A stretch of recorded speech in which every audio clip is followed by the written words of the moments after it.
Welcome to the Soul Gym. We are your Soul Gym sisters. I'm Crystal. And I am Jody.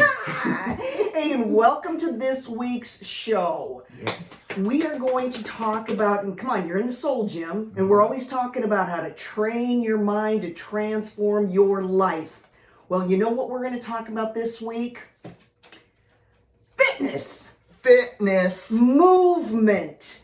I mean, there is such a body and mind connection. And that's what we're going to talk about this week. We've been talking about, control freaks and the culture and people can feel like, they're looking around at the news and the world looks completely out of control. And so we're here to remind everyone that there's one thing that you can control, and that is you.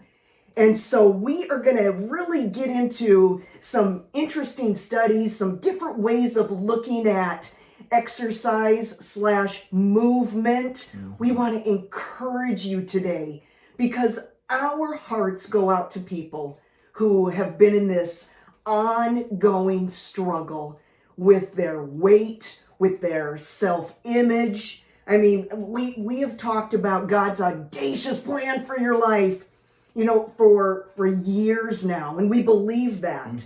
But when we feel awful about ourselves, it is really, really hard to fulfill God's audacious plan for your life.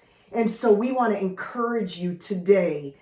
We're going to give you some tips and some pointers on taking control once and for all, that you be the one that breaks the obesity in their life or in their family. You be the one that can change the trajectory of your life. So let's get started. Woo. All right. So why do people struggle going to the gym? I mean, what? Jody and I are such gym rats. We were talking about it, that it's easy for us to walk into a gym and know what machine to go to, and so I think we take that for granted sometimes. We really do. I think it's like anything else where you start new. It's uncomfortable. Right. It's embarrassing. You don't know how to use the machines. And then people in there act like, they've been doing it for 10, 20 years. And it can be a cold place. Yeah, it can be. It can be a cold place, and it can be a very competitive place.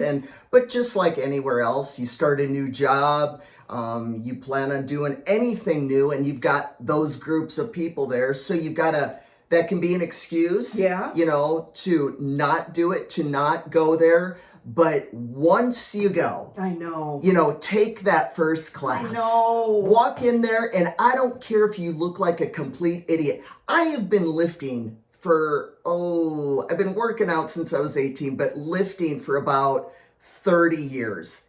And I went to the gym a while back, and I looked at a machine, and I didn't know what it was.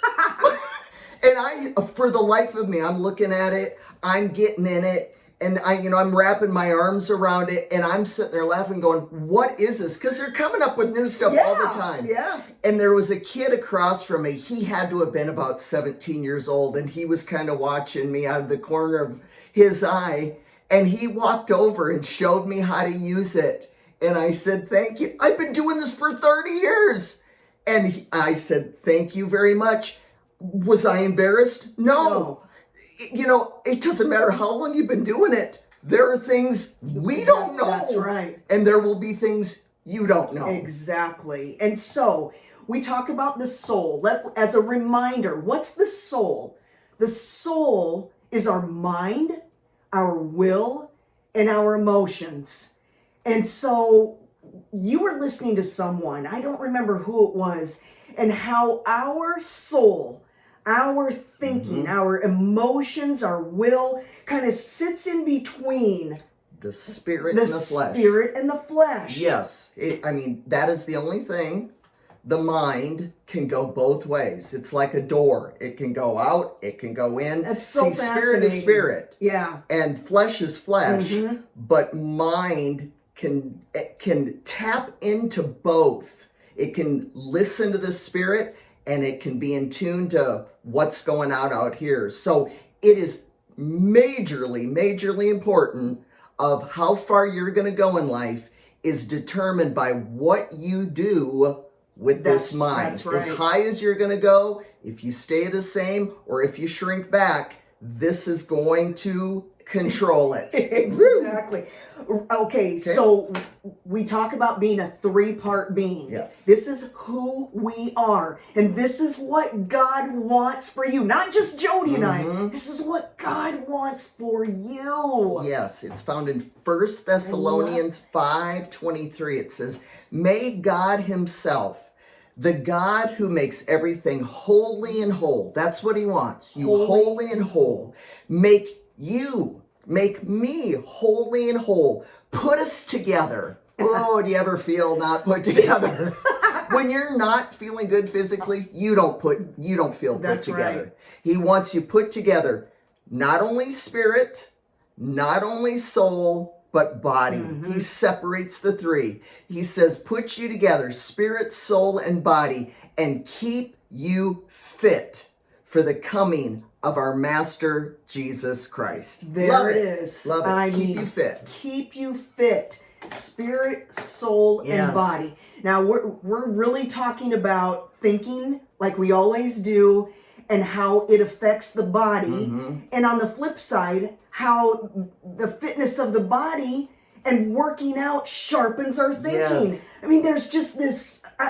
one cannot work without the other. It's so fascinating. Negative thinking affects the body negatively, and a really unfit, unhealthy body affects our thinking. It's fascinating how that works. So you start working out, your thinking starts to sharpen. But let's take a little sidetrack for a second. Jody and I talk about imagination and picturing your ideal thinking. In sports psychology all the time, they talk about visualization. And I mean, study after study has shown that you can visualize working out. You can visualize lifting. You can visualize running on the treadmill. And your brain, if you really tap into that imagination, your brain doesn't know if you're really doing it or just imagining it. So start working out in your mind. Isn't that amazing? It is so amazing. Start working out in here. And honestly, according to psychology, according to the, even scripture with imagination, you can start getting fit in here before you even go to the gym, before you even tackle your workout. Wow. I'm going to start doing that instead of going there. Now, see how powerful when you do them together. Woo. Jody and I are training a client right now who, I'm telling you, she's amazing. We have put her through some challenging things. And, physically doing one thing, but getting her to tap into her imagination, is just going to move her exponentially forward. And so let's continue. All right, so we know exercise sharpens our thinking and vice versa. I came across, let me back up. We know study after study after study after study is going to show that when you move, our bodies were meant to move. We were designed to move. Sitting is a death warrant. Okay, so even if you are in a wheelchair, you can move. If you can march in place, if you can move your arms up and down, we were meant to move. And so studies show that exercise, that movement, come on, what does it do physically? Can keep you in a healthy weight. So that staves off all kinds of disease, from diabetes to cancers, better sleep, lowered blood pressure, goes on and on and on and on and on. People with PTSD that have struggled, exercise and movement has been proven in multiple studies to enhance, again, that mental, physical, connection. And we talk about depression and anxiety and all the different stressors in life and what exercise can do. So I recently came across Dr. Kelly. I want to get her name right because she looks at exercise so different. Yes. It's just the way she puts some of these things is so cool. Dr. Kelly McGonigal, okay? And she wrote a book called The Joy of Movement. And again, she just is looking at movement so different. People can freak out when you tell them to start an exercise program. Mm-hmm. The word exercise can really carry with it some negative connotations for people, especially people who have started and stopped and started and stopped and started and stopped, and they're just like, forget it. And so she just talks about moving. And so here are some of the things she talks about. It's fascinating. That exercise/movement creates a happier you. Okay, why does it create a happier you? Because it drops those stress hormones when you're working out. And I love how she puts this. Moving and exercising and taking on something makes you courageous. It makes you brave. Now, I've not looked at exercise as, all of a sudden I'm now this brave person. But she says that less stress positions you to want to try something new. And anytime you take on something new, guess what? That takes some courage. It sure does. That takes courage for you to step out and do something new.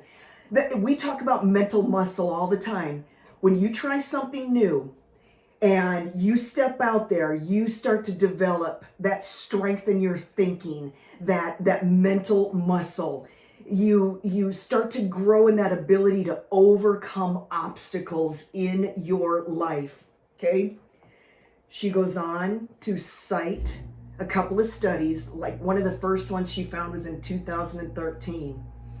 And what's happening when we are working out is that your body releases hope molecules. What does the word say about hope? First of all, hope is the blueprint. Yes. It's the blueprint for faith. Okay, so hope molecules. That is so fascinating. And so what they found is that we have been taught, and I've taught multiple classes, that muscles, their job, pretty much their main job is to move the skeletal system. And sure enough, it is. But this study goes on to say that when muscles contract, not just through exercise, through anything, through you gardening, through you walking up the steps, through you carrying in your packages, from the store, whatever it is, that when these muscles are contracting, they're releasing a protein. And the proteins that get, into your bloodstream, they're killing cancer cells. They are pushing back depression. But the ones that get up into your brain and begin to influence your thinking, they call hope molecules. Well, Crystal and I have been wondering about this for the longest time. We have. I mean, we know about exercise and fitness, but the question we've always had is, why does it make everyone feel so good? I know. And we thought we had some answers, but it's fascinating to scientifically see how God created our bodies and how we're giddy. If you lift a weight, Jody, you will release hope molecules in your brain. It makes me want to lift even more. It sure and does. I love lifting. And I'm going, this is so fascinating. God knew what he was doing. Absolutely. Man, oh man. So those proteins get into your brain, and all of a sudden it's pushing back depression, and it's creating more motivation and more hope. You just look at life more hopeful. Okay, so recently, Well, we tell you all the time. Jody does all these boot camps, and I love to come and be a part. And we talk about Body Blitz, this thing that we did a number of years ago, and that there was just magic. Mm-hmm. And we're going, what is that? people laugh and they're in pain together, and what is it? And so to try to describe it, this gal, this doctor goes on, oh man, and she says, well, she finds this French sociologist who coined this term in 1912, collective effervescence. What a term, collective effervescence. And so this sociologist talks about this euphoric transcendence that individuals feel when they work together, they're in ritual together, where they pray together, where people are together. And this doctor in Joy of Movement goes on to say the same thing happens in exercise. And the same thing happens. You get this, even two people together, this group together, and all of a sudden, everyone, they begin to exercise, and these endorphins are released. And these feel-good chemicals are, and all of a sudden you have this shared laughter, shared pain, shared stories, and it primes your brain to have more meaningful connections, and it bonds you. Yeah, we're forever connected with these people. Oh man, it's true. I don't know if my boot campers know it, but I'm forever. Even when I see them, I'm like, oh, I know. There's my people. And you're like, what? We knew there was something deeper. I know it. But we even have a group of people we worked out with back in the 90s. Oh, teaching classes, working out together, going and doing, clinics together. We still have a connection with them. The fond memories of teaching and working out together and laughing together. I am telling you, you want a connection and a bond, start working out with someone. It's true. Yes. It's true, absolutely. And they're talking about getting your kids. Get your kids. Oh, dear Lord. Working out young, in a sport young. I mean, what it does. I know. Go ahead. I have a son who went into the military. I hope he doesn't mind me saying it, but he had a rough time. And he had a rough job, just, a kind of a poopy time in his life. And he was raised exercising, doing sports. And I just said to Crystal, I think he might have turned to something a little more abusive in that time, alcohol, whatever, but he went to the gym instead. I think it was part of what saved him in this time. That he could go and he had friends that he went and worked with, and he used that as an outlet rather than, doing something really destructive. So I thank God, that there's working out and exercise, because if it's in those kids, they will tend to turn to that to relieve stress. Oh, yeah. If they feel themselves getting depressed. I even hear him to this day, if he's a little irritated, he's like, I need to go to the gym. So what a beautiful thing. Rather than going out and doing really stupid things, you've got he knows. He knows. The science is behind that. I mean, this gal in her book says there's such an increase in joy. She says over time, regular exercise remodels the reward center in the brain. This higher circulating dopamine relieves depression and expands joy. She says that it can repair neurological damage done by substance abuse. So get your kids. I mean, if you've been struggling with that, that's the power of movement. Yes. The power, I mean, look at God is so amazing that we were designed to move, and it can repair that damage. Guess what? You're not done in for. No. You are not done in for. I mean, start today. That's where we're going to go. Yes. So, I mean, the power. We said it can treat depression. Anybody dealing with this helplessness, hopelessness. We were not, and what does depression do? It isolates you. And yet, scientifically, it's saying we need other people. We were not designed to be alone. And yet, when you're feeling depressed, what do you want to be? You want to be alone. You want to be alone. And so, we are encouraging you today to take a step towards your health. I mean, just find someone to go walk with, and you can bond with them as you begin to share. I mean, you don't need to take on a boot camp today, but you can just try something. How do you train your mind to transform your life? How do you do that? We always say start small. Start small. Just like when we talk about our morning routine. You know, start today. Okay, yes. Make the decision today. I'm going to change my life. I'm not only going to change my life, I'm going to change my kids' life. I'm going to help my coworkers. I'm going to change a generational curse of obesity, of diabetes, whatever it is. You can take control of your life and your health today. We promise. It's the only thing you can take control of. And don't wait until your family gets on board. I know. Don't wait until your coworkers, your friends say you want this boot camp or you want to go do yoga, but you're just waiting for someone to join you. You're waiting for your friends to sign up. Don't wait. Don't wait. You know, you be the example. Because like we were talking, when you start exercising, your whole attitude towards life changes. Everyone will want to start doing what you're doing. You'll be an inspiration to your family. You'll be an inspiration to your spouse, to your coworkers.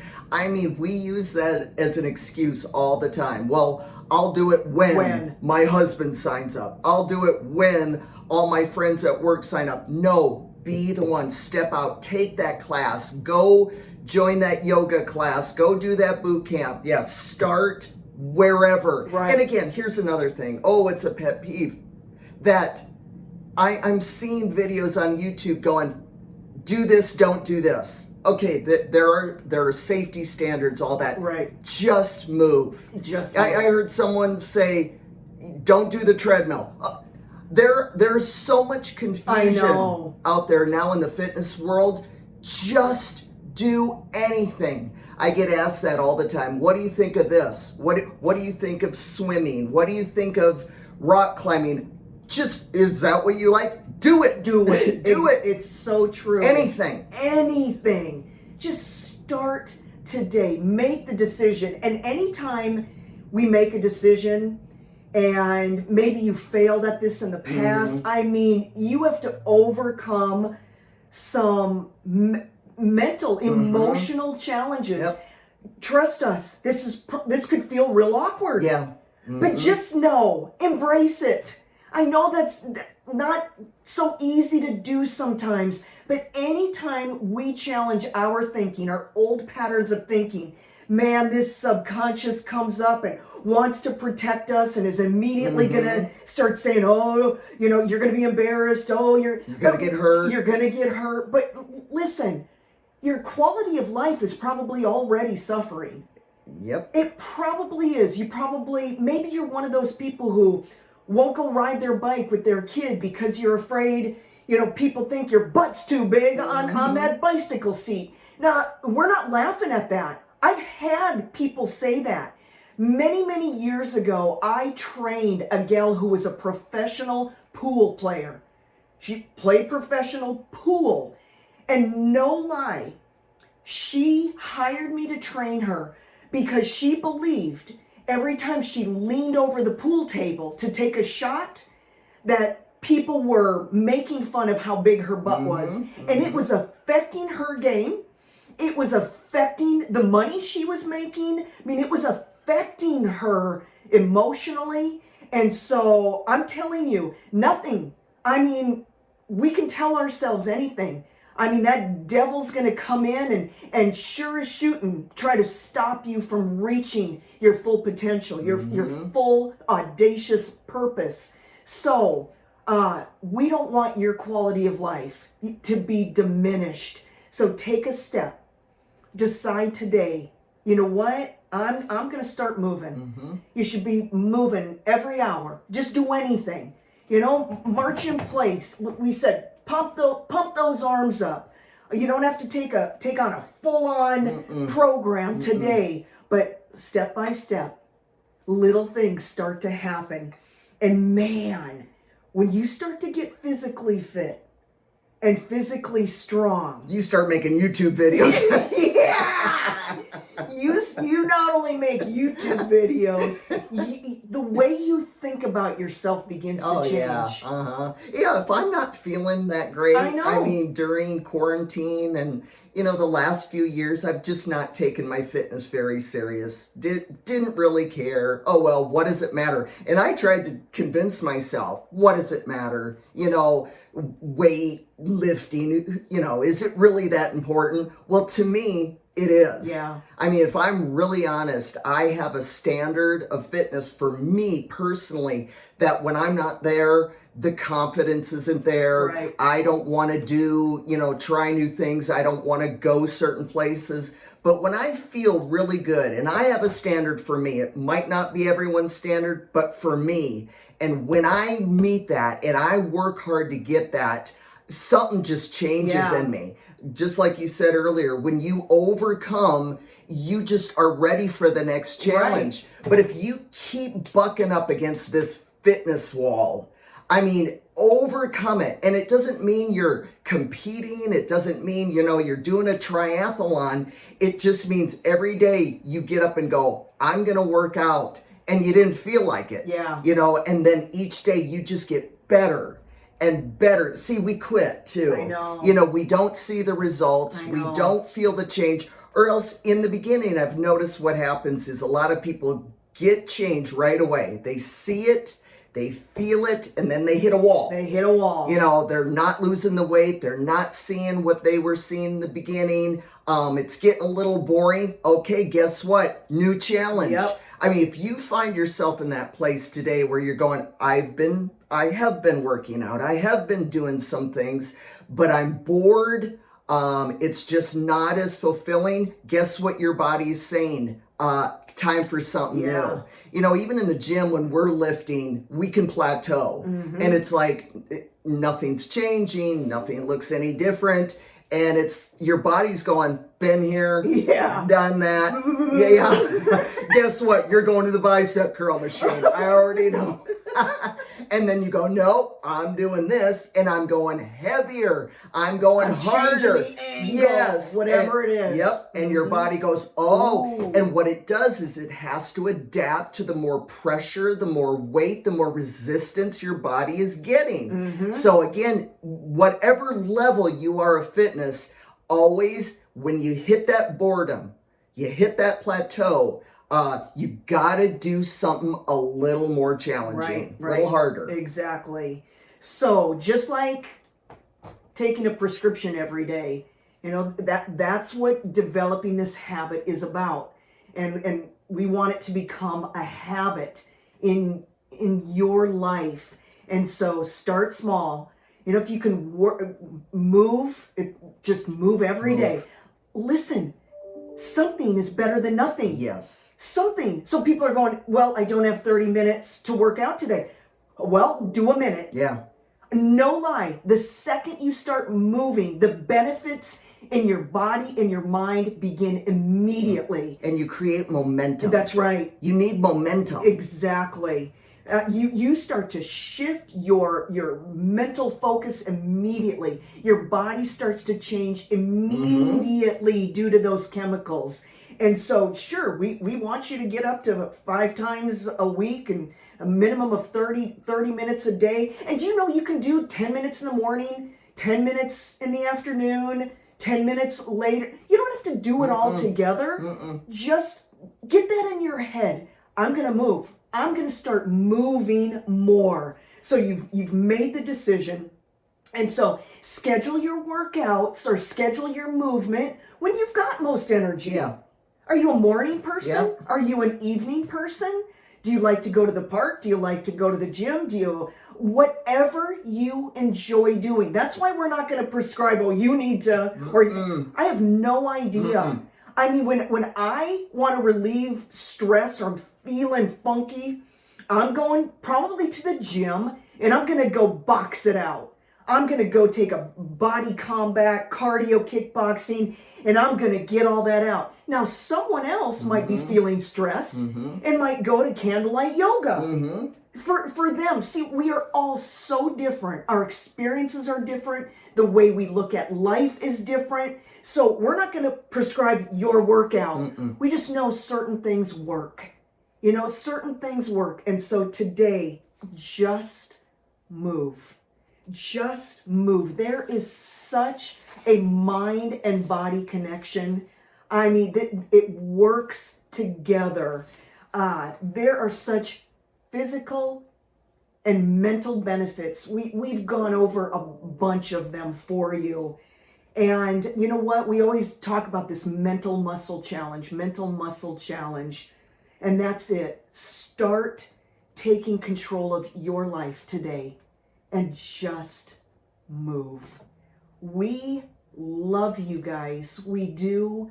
We want the best for you. We know what, getting healthy and fitness has done for us. And we just want to share and be a part in your journey. And so you guys, thank you so much for being a part of the Soul Gym. It is truly an honor for us to share in your lives every single week. Continue to share with your friends. And you know what? We talked last week. We are looking for sponsors for this show and these episodes. We would like to find some like-minded people. And we talked about, as Christians, just really rallying together. We just ask for your support. We ask that you go to soulgymsisters.com and just download any of this stuff that's there for you. Again, we appreciate you being a part where we continue to train the mind so that you can transform your life. We will see you next week at the Soul Gym. Bye.